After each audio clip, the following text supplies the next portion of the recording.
တငယ်ချင်းအားလုံးများမင်္ဂလာပါရှင်တငယ်ချင်းများအားလုံးကိုတခြင်းတပုတ်စုပြချင်ပါတယ်ရှင်အမေအိမ်ဆိုတဲ့တခြင်းလေးပါရှင်ကိုတွေမတွေရဲ့လဲမိကကျမဘူးကိုကထွေးဆုံးမှုချစ်တယ်အစိုးနွယ်တွေ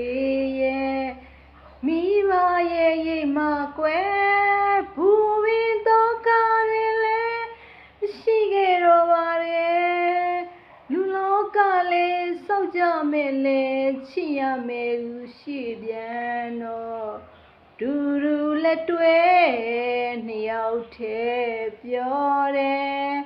အမေအိမ်ကိုပဲမိထားခဲ့ပါတယ်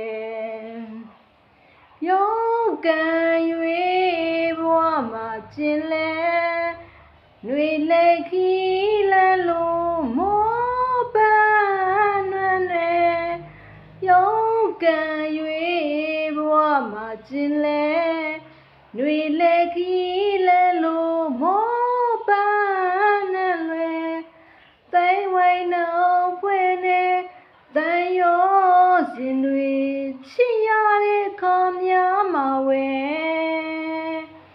အမေမြတ်တာမေကျေးဇူးထိုးတီနာလဲအမေအိမ်ကိုပဲချစ်သမီးလွမ်းပါတယ်ကျေးဇူးတင်ပါတယ်ရှင်အဆုံးထိနားထောင်ပေးတဲ့အတွက်အတန်တော့တိတ်မကောင်းပါဘူးရှင်ဝါသနာရဆိုလိုက်တာပါရှင်